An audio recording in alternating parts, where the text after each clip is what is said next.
Hi friends, welcome back to another story time with me, Mama Hess, and who are you? Ruthie V. And who do you have with you today? Oh, let's try that one again. Start hearing your throat. Carrot. Carrots. And who's it? Ooh, a puppy. Okay, Chapter 8.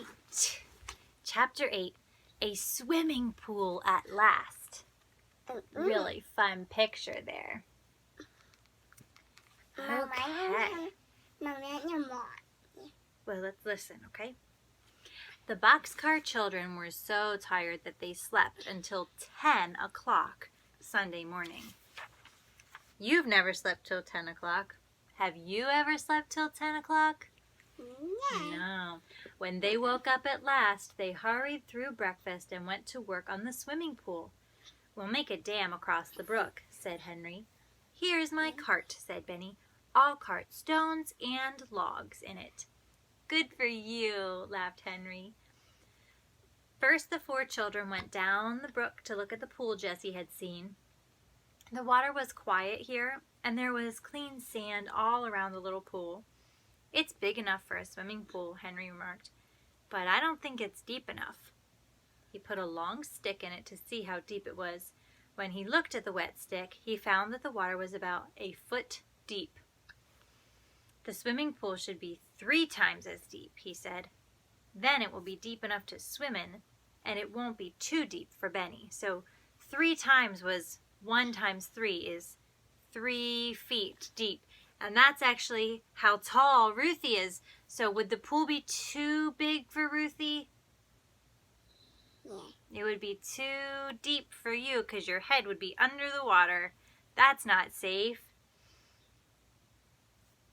Benny must be tall, huh? But he's 5. Oh, you're 5 too. He must be tall for 5. Okay. We'll build the dam here with logs and stones. While the other children started the dam, Jessie washed all their stockings. We won't want our stockings on while we're working in the brook, she remarked, as she rinsed them and hung them on the clothesline to dry. So this is a good time to wash them. It was hard work.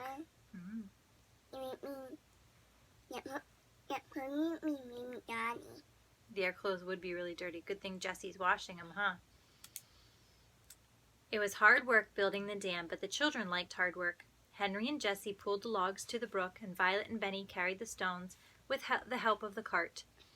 Now and then Henry was called on to help with a heavy stone, but the 2 younger children carried most of them. Splash the stones right into the water, Henry told them, but be careful to keep them in line between these 2 trees.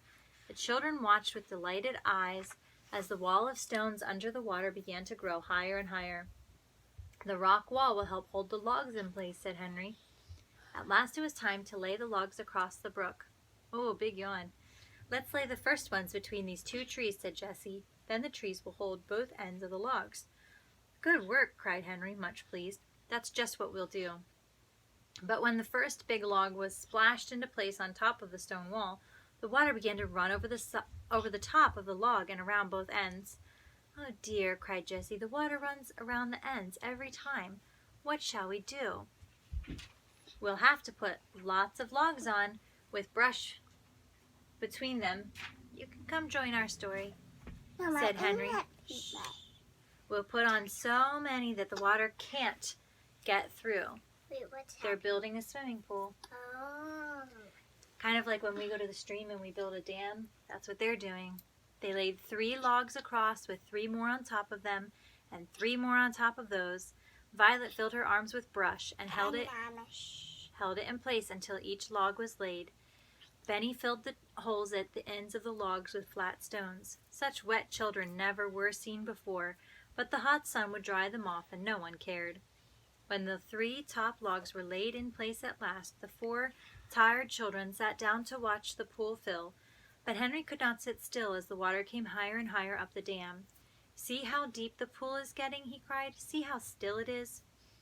At last the pool was full, and the water came over the top of the dam and made another waterfall. Just like a mill dam, said Henry. Now the pool is deep enough for all of us to swim in. "You boys can have the first swim," said Jessie. "We girls must go and get dinner. We'll ring the bell when we are ready." The boys splashed around in the pool while the girls made a fire and hung the kettle of brown stew over it, stirring it now and then. Violet cut the bread and got the butter, hard and cold, out of the refrigerator.